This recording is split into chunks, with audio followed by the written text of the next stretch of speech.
Olá, amigo da web. Hoje nós temos uma notícia fantástica. É sempre maravilhoso sentir a mão de Deus atuando poderosamente, ver como Ele responde às orações dos seus filhos e filhas. Os 21 adventistas presos no Burundi foram libertos. Graças a Deus por esta bênção e muito obrigado por suas orações. Deus é bom e sua benignidade dura para sempre. Nós pedimos que você continue orando pelos governantes e pelas pessoas que vivem no Burundi. O presidente mundial da Igreja Adventista do Sétimo Dia, o pastor Ted Wilson, que na semana passada fez um apelo para todas as pessoas no mundo para orarem pelo Burundi, se pronunciou agradecendo as orações e a atuação do governo no centro-leste africano. Wilson escreveu: recebemos notícias muito encorajadoras e estamos felizes em dizer que todos os adventistas do sétimo dia no Burundi foram soltos. As orações foram respondidas. Agradecemos ao governo do Burundi por sua atuação e, especificamente, a um dos membros do seu parlamento, o honorável senhor Justin Niobuhurunjiro, por facilitar a libertação. Obrigado aos fiéis da Igreja Adventista do Sétimo Dia ao redor do mundo e outros que estiveram orando sinceramente pelos detidos, pela Igreja no Burundi e pelos líderes do governo deste país. Esperamos uma contínua melhoria nesta situação delicada relacionada com a Igreja e seus líderes. Nós encorajamos você a permanecer em oração para que Deus proporcione uma resolução adequada para os desafios que estão sendo enfrentados e também pela paz e a prosperidade no Burundi. Pelo segundo ano consecutivo, a ANN, a Agência Mundial de Notícias da Igreja Adventista do Sétimo Dia, e a Adventist Review realizaram o Summit News com a presença de jornalistas e comunicadores de várias partes do mundo. A reunião aconteceu em Suemi, na Jordânia, às margens do Mar Morto, em meio à edição anual do GAME, a principal conferência de comunicação da Igreja Adventista do Sétimo Dia. Kostin Jordak, diretor de comunicação da Adventist Review, conversou com a ANN e falou dos detalhes do encontro. Em 2018, o Departamento de Comunicação da Associação Geral, em parceria com os ministérios da Adventist Review, lançou a primeira edição da Cúpula Global de Notícias, realizada na Coreia do Sul. Este é o segundo ano. O objetivo dessa reunião global é unir muitos profissionais de comunicação, em particular diretores de notícias, editores de notícias e escritores, para diálogos colaborativos sobre o que acontece no mundo adventista com respeito a notícias.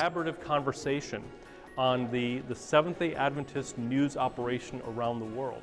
Nós queremos muito escutar as experiências das pessoas ao redor do mundo, o que acontece em suas regiões e ao mesmo tempo compartilhar as melhores práticas daquilo que nossas organizações descobrem que funcionam bem, para que, talvez, juntos, cheguemos a um padrão mundial de excelência jornalística. Standards around the world for journalistic excellence. Além do desejo de criar um padrão mundial de notícias, a segunda edição do Summit News tratou da necessidade de gerar mais notícias ao redor do mundo, de haver maior agilidade no processo de compartilhamento de informações e de tratar de forma especial as notícias difíceis e sensíveis. Os participantes conversaram sobre como escrever de forma efetiva e respeitosa os mais diferentes tipos de notícias. Outro tema abordado na reunião foi a criação de uma base global de compartilhamento de notícias. Ainda em fase de desenvolvimento, o Adventist News Exchange é uma ideia que foi apresentada no primeiro Summit News, na Coreia do Sul. A grande novidade é que o Adventist News Exchange não depende de artigos em inglês. Em outras palavras, a notícia pode ser colocada no News Exchange em qualquer outra língua e traduzida através de um serviço de tradução que estaria anexado à ferramenta. O segundo Summit News terminou com um fórum jornalístico sobre a necessidade de mais fotos em alta resolução e vídeos jornalísticos que mostrem o que a igreja está fazendo em outras partes do planeta. É exatamente isso que a NN busca fazer semanalmente, em inglês há mais de 7 anos e meio e em português e espanhol há mais de 4 anos e meio, em 234 edições. Bem, estas foram as notícias da ANN, Agência Mundial de Notícias da Igreja Adventista do Sétimo Dia. Na semana que vem, se Deus quiser, voltamos com mais informações de fé, serviço, amor e esperança. Que Deus abençoe e um abraço.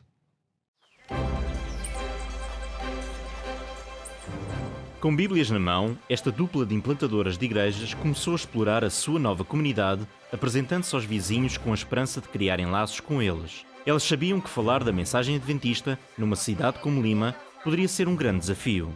Com uma população de quase 10 milhões de pessoas, a capital do Peru é uma das maiores e mais movimentadas cidades da América do Sul. Tal como em muitas áreas urbanas, as pessoas andam muitas vezes ocupadas e o interesse pela religião está a diminuir. Não havia nenhuma congregação adventista nesta parte da cidade, até que uma família adventista local decidiu criar uma. Primeiro, eles começaram a reunir-se para fazer o culto na sua casa e convidaram os vizinhos. Depois, convidaram estudantes de teologia da Universidade Adventista em Lima para irem pregar nas ruas. Este evento suscitou muito interesse na comunidade. À medida que a família foi conversando com os vizinhos, eles aperceberam-se que havia muitas necessidades. Eles recrutaram outros adventistas em Lima e organizaram uma Expo Saúde para a comunidade. As pessoas apreciaram a compaixão e o interesse genuíno que encontraram. Pouco tempo depois da primeira Expo Saúde, Dina e Catherine foram convidadas a trabalhar a tempo inteiro através do movimento 1000 Missionários, uma iniciativa iniciada e apoiada por várias divisões da Igreja Adventista. Quando Dina e Catherine bateram pela primeira vez à porta da Abigail, elas perguntaram se podiam orar com ela. Abigail aceitou de bom grado o convite e as meninas voltaram todos os dias para orar. Depois de algumas orações feitas à porta de casa, Abigail convidou-as a entrar, e foi aí que Dina e Catherine lhe ofereceram estudos bíblicos. A cada visita, as meninas repararam que Abigail tinha dificuldades em manter a sua casa em ordem. Naquela altura ela estava a ter uma gravidez difícil e ainda tinha outra criança para cuidar. Muitas vezes não se sentia bem e não conseguia fazer as tarefas domésticas. Dina e Catherine começaram alegremente a ajudar. Elas ajudaram Abigail a limpar, cozinhar e a levar o filho à escola. Os membros da Igreja Adventista em Lima também reuniram comida para dar à família.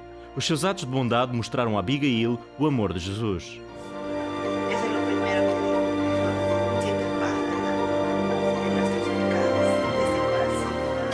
Já passaram alguns meses e a Abigail continua entusiasmada com os estudos bíblicos semanais. Ela é apenas um dos 40 membros da comunidade que são visitados regularmente pela Dina e pela Catherine. Através do método de Cristo, Dina e Catherine implementaram uma nova igreja neste bairro, onde cerca de 30 pessoas se reúnem todos os sábados. Ore, por favor, pelos fundadores de igrejas como a Dina e a Catherine, que estão nas linhas da frente da missão. Ore por força e compaixão, enquanto eles continuam a conquistar outras pessoas para Cristo.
Bom dia, prezada igreja. Feliz sábado a todos. Que a paz de Deus possa superabundar na vida e no coração de cada crente, cada amigo que nos procura ou nos procurou esta manhã de sábado. Nós somos felizes porque estamos na presença de Deus. Sabemos que a vida, irmãos, tem sido uma correria tão grande que nós, como cristãos, adventistas do sétimo dia em especial, somos abençoados porque até a ciência chegou à conclusão que o repouso que é feito ao sétimo dia, no sábado, tem efeitos terapêuticos para a nossa saúde física e a nossa saúde espiritual. Eu pensei que vocês fossem dizer amém. Prezada e querida igreja, queria agradecer a linda melodia entoada pela nossa querida irmã Aline e também agradecer que as mães com crianças pudessem controlar no sentido de não interromperem o curso normal do nosso culto. Porque muitas vezes, irmãos, nós não temos noção do que é estar na presença de um Deus Santo. Não temos noção do que é sairmos das nossas casas com os nossos problemas, a nossa ansiedade, o nosso desejo de ter um encontro com Deus e chegarmos aqui, barulho de um lado, do outro, e acabamos por ficar tão confusos e saímos daqui mais vazios do que entramos. Então, o meu forte apelo, antes de iniciarmos esta nossa peregrinação pelo deserto, é que controlemos não só as crianças, mas nós próprios. Porque muitas vezes o barulho não vem apenas do lado dos mais pequenos. Nós também chegamos aqui, queremos falar, conversar e vamos fazer um pacto que de agora em diante vamos ouvir apenas a voz de Deus ao nosso coração. Oremos ao Senhor. Querido e amado Deus, Pai da eternidade, tal como no passado o Senhor usou Moisés, Elias, João Batista e Paulo, cremos que o Senhor venha usar este ser humano fraco, debilitado pelo pecado, mas confiante no Teu poder e na Tua graça. Ajude também a Tua igreja, Senhor, para que tenha o senso da necessidade da Tua breve volta, que tenha o sentido, Senhor, da Tua presença neste lugar.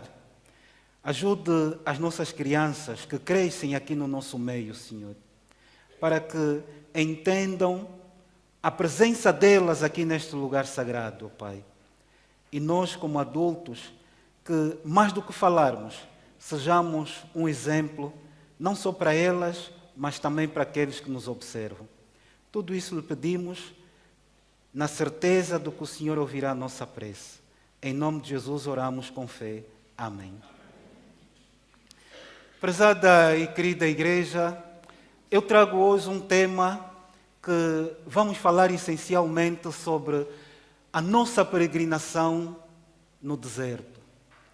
Hoje vamos estudar o capítulo 17 do livro de Êxodo. O livro de Êxodo apresenta-nos um quadro magnífico da peregrinação que o povo de Deus fez durante o deserto.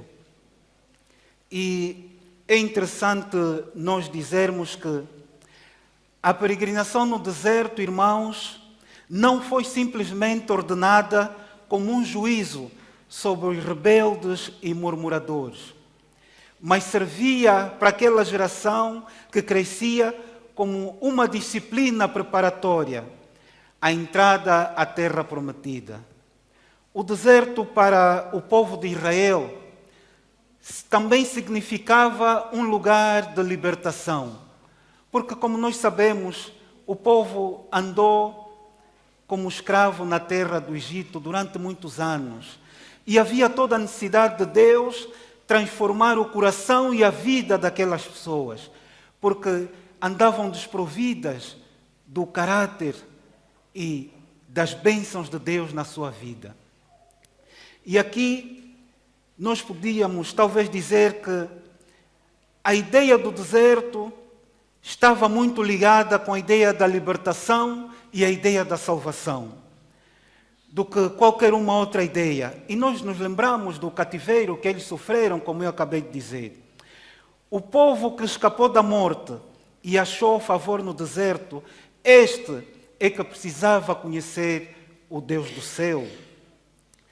Por isso, nós, irmãos, ficamos preocupados, porque depois de um tremendo milagre, nós vemos relatos de que o povo reclamava, murmurava insistentemente diante de Moisés. E talvez nós hoje podemos dizer que não fazia sentido que eles quisessem voltar para a angústia do Egito. Não faz sentido. Nós que um dia fomos libertados por Deus da escravidão do pecado, queremos voltar para a nossa vida antiga. Faz isso sentido? Não faz. Mas o povo reclamava da comida que havia lá no Egito. Porque o Egito para nós, irmãos, é símbolo de perdição, é símbolo de pecado. E entrando para o texto, vamos analisar o capítulo 17 e o versículo 1. Vamos analisar com calma. Eu tomo a leitura. Depois, toda a congregação dos filhos de Israel partiu do deserto de Sim pelas suas jornadas, segundo o mandamento do Senhor, e acamparam em Refidim, e não havia ali água para beber. Problemas. O deserto é o lugar que Deus encontra para poder purificar o seu povo. No deserto nós encontramos muitas dificuldades, meus irmãos. Não existem ali pessoas, estamos isolados, e Deus quer moldar o nosso caráter, a imagem do seu caráter. Mas muitas vezes nós não queremos obedecer ao Senhor. Se vocês repararem, no capítulo 17, no verso 1, há ali uma paragem. Mas a paragem não é indicada por Moisés, não é indicada pelo povo. A paragem é decretada por quem? Por Deus.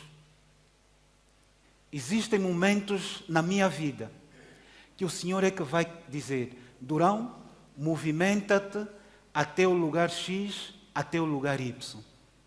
Mas naquele lugar não havia água para beber.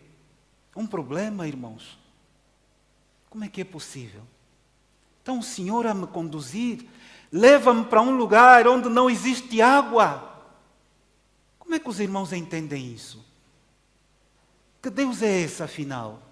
Não havia água. E sabem o que o povo fez? Reclamou. O povo reclamou. O povo estava desesperado. Já ouvimos várias vezes que a água é vida, mas não havia ali água para o povo beber.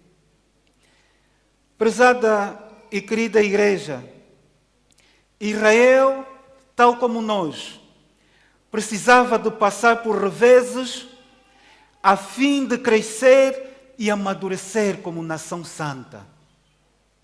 Fixem isto. Ali onde está o nome de Israel, coloquem o vosso nome.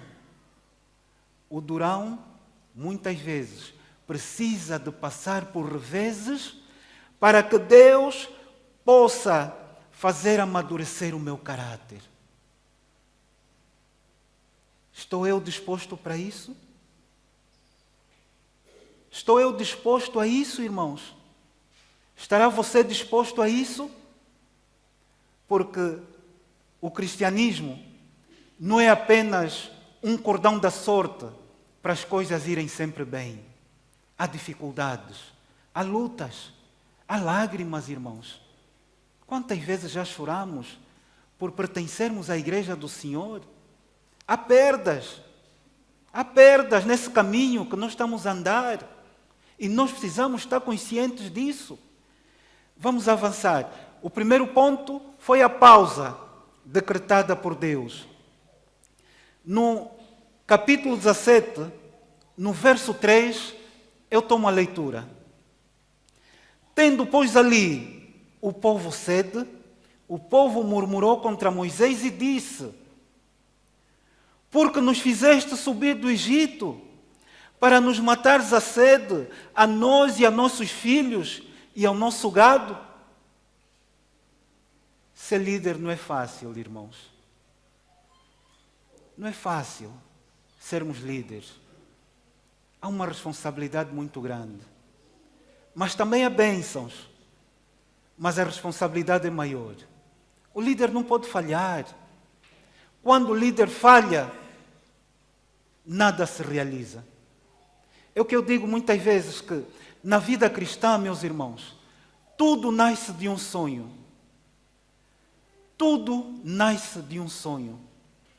Mas quando esse sonho não se concretiza, a vida do líder pode estar em perigo. Israel tinha o sonho de chegar aonde? A Canaã terrestre, a terra prometida. E 3 semanas depois, as dificuldades eram estas. 3 semanas depois, as dificuldades eram estas. E o povo começou a duvidar. O povo começou a murmurar. E nós às vezes não temos noção da murmuração daquela quantidade de pessoas. Eram 600.000 pessoas. Só contando os homens. Não contamos aqui as crianças e as mulheres. Na realidade, aquele povo ultrapassava a 1 milhão de pessoas. Todo mundo a murmurar: Moisés, Moisés, o que é que se passa? E alguns eram agressivos com o líder. Neste ponto, o que nós temos que retirar é que muitas vezes, nos lugares onde Deus nos coloca, nós queremos matar a nossa sede buscando fontes humanas. O segredo para matar a sede não estava em Moisés. O segredo para matar a sede não estava num homem, não estava em Arão, mas o segredo estava em Deus. E era em Deus que o povo devia confiar. E é em Deus que eu e você precisamos de confiar. Estamos a meio de um ano e muita coisa o Senhor fez na nossa vida. Mas muitos há aqui que estão a reclamar mais do que agradecer. O segredo, irmãos, não está no chefe aumentar o nosso ordenado. O segredo não está em você conseguir um emprego melhor. O segredo não está no Estado aumentar a pensão da sua reforma. O segredo está em Deus. Deus é que resolve os problemas mais ínfimos que o ser humano apresenta. Eu pensei que vocês fossem dizer amém. Está difícil. Mas estão atentos, estou a perceber.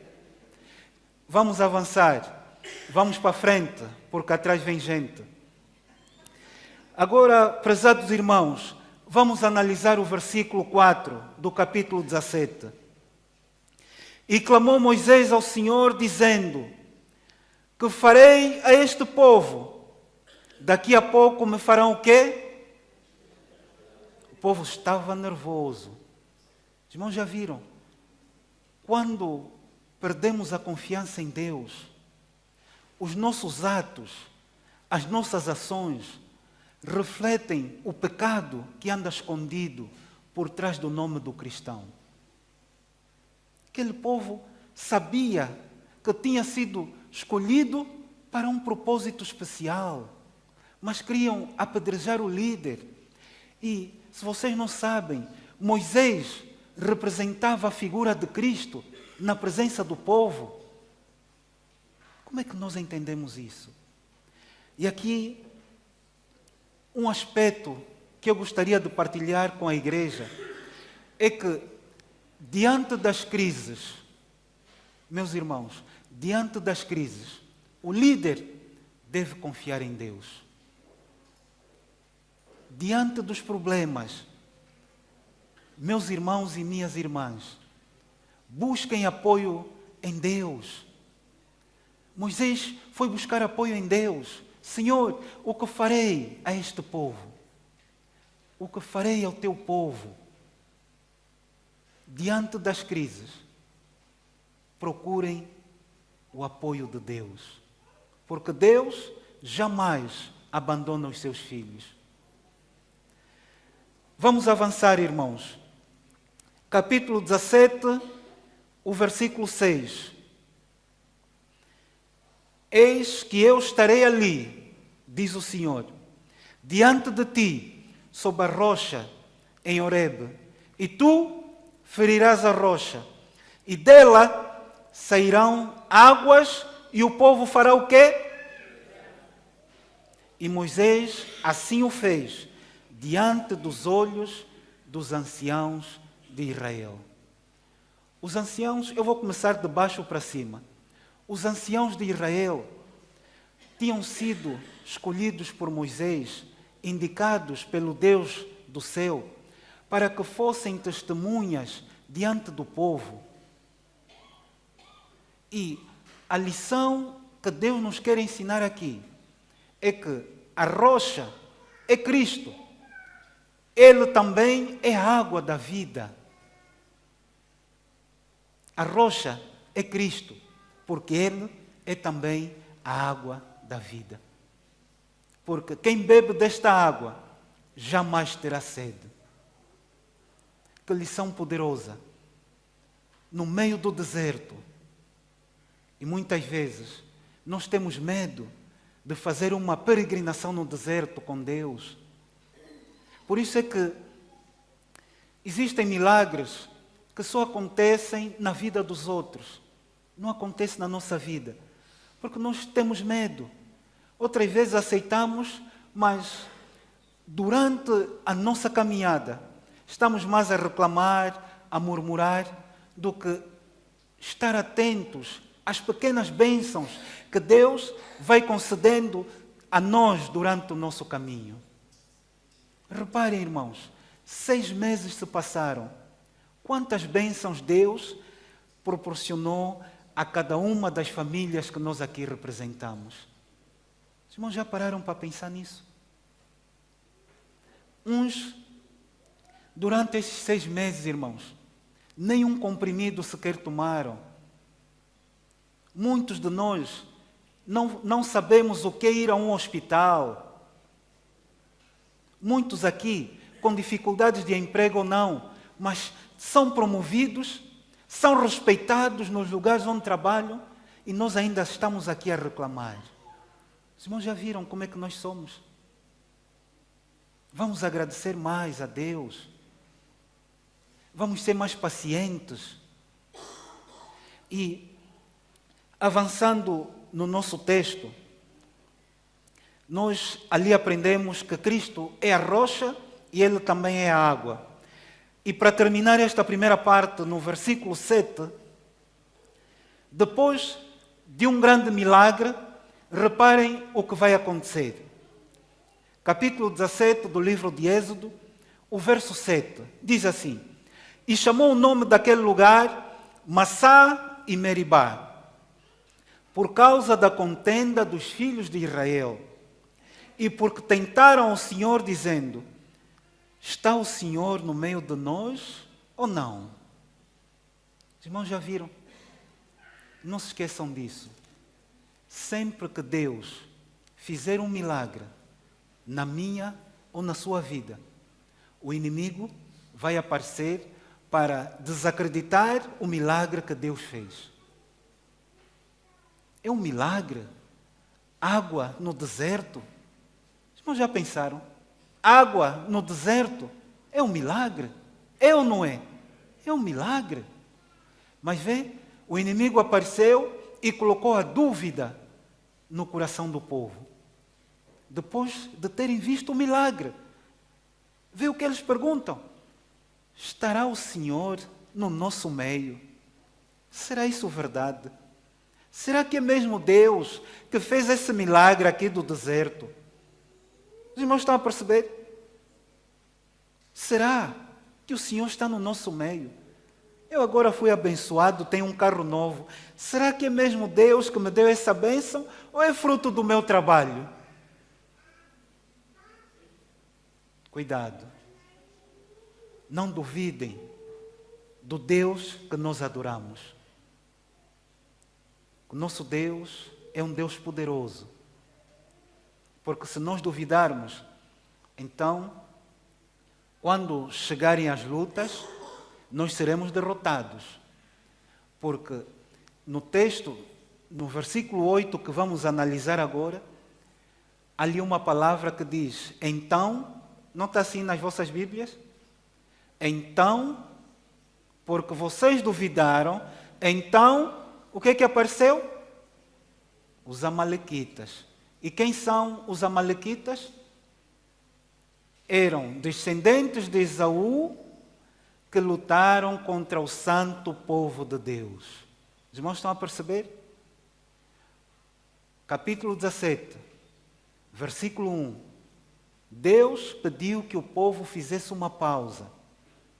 E é importante que durante a nossa caminhada nós façamos pausas para nos alimentarmos, para bebermos água, para nos nutrirmos da palavra de Deus, porque os amalequitas estão ao nosso encalço. Então,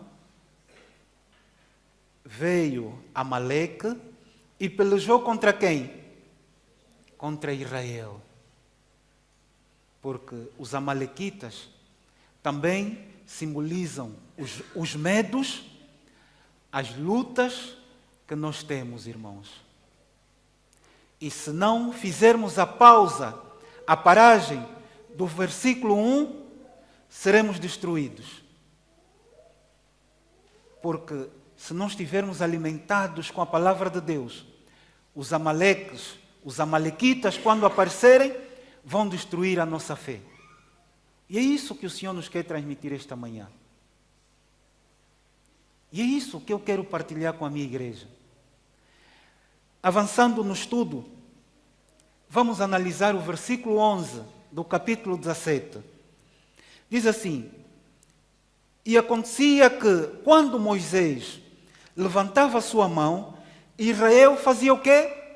Prevalecia. Mas quando ele abaixava a sua mão, Amaleque, as mãos levantadas simbolizam oração. Oração intercessória. Precisamos de interceder pela nossa igreja, pelos nossos líderes, pelos nossos irmãos. Mais do que reclamar deles, precisamos de orar, precisamos vigiar. E aqui nesse texto, irmãos, algo que eu gostaria de partilhar convosco. Diz assim: não podemos prevalecer sozinhos nas batalhas desta vida. Companheiros de confiança devem estar ao nosso lado para nos ajudar. Eu preciso das orações da igreja.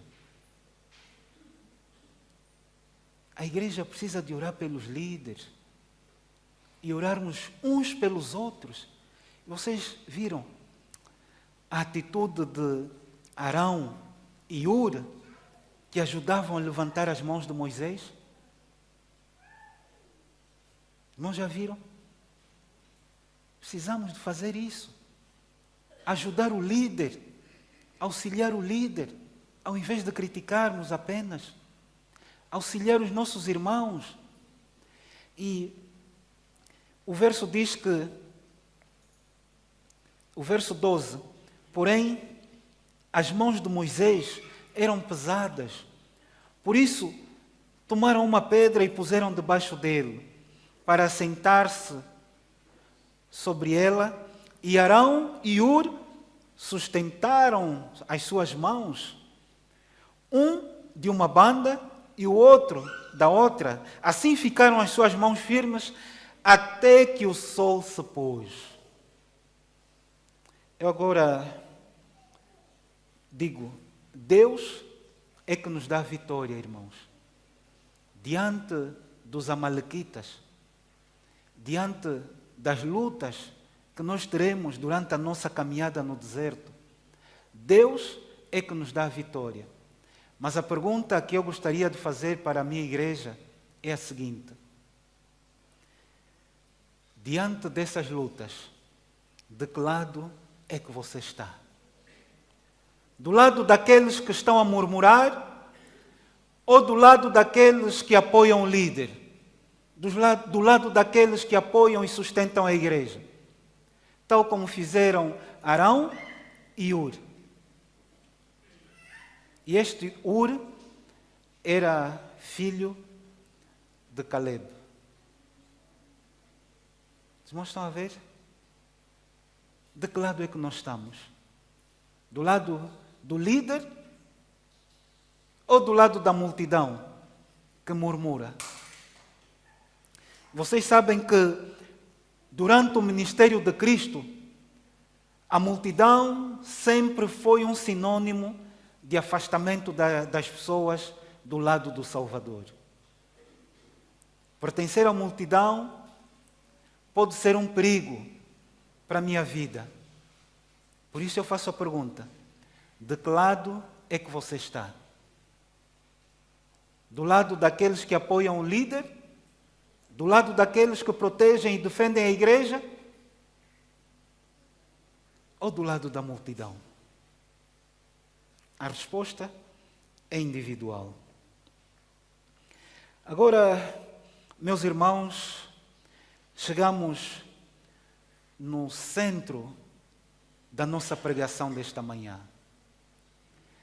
E eu gostaria de ler convosco o capítulo 17 e o versículo 15.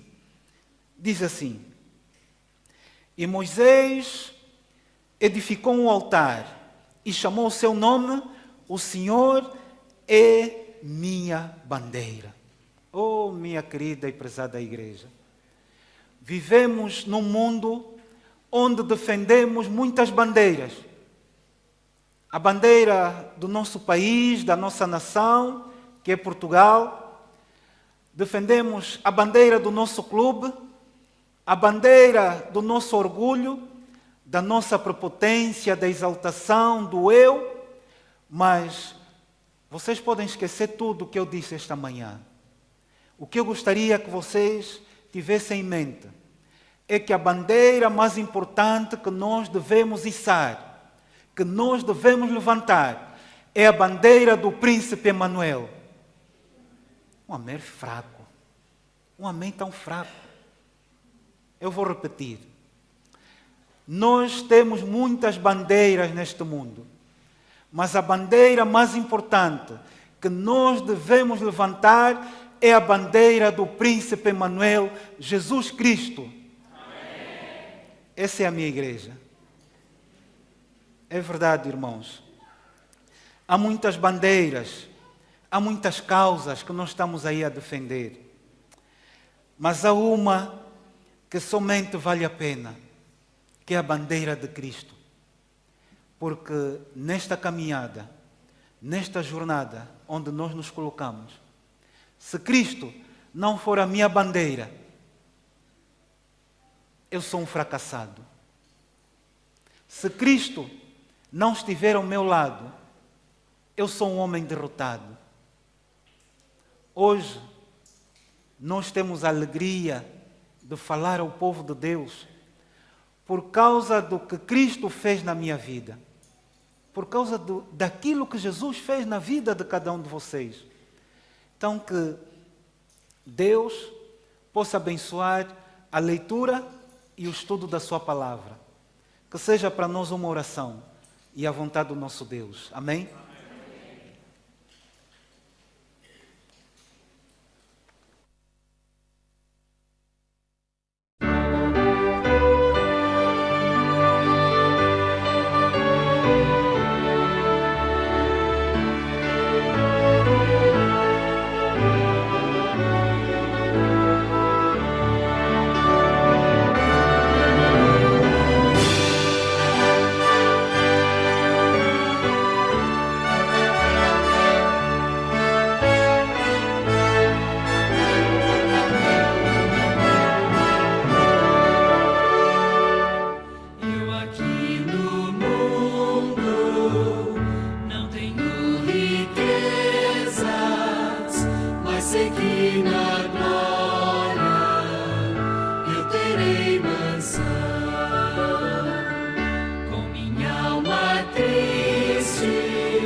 Sempre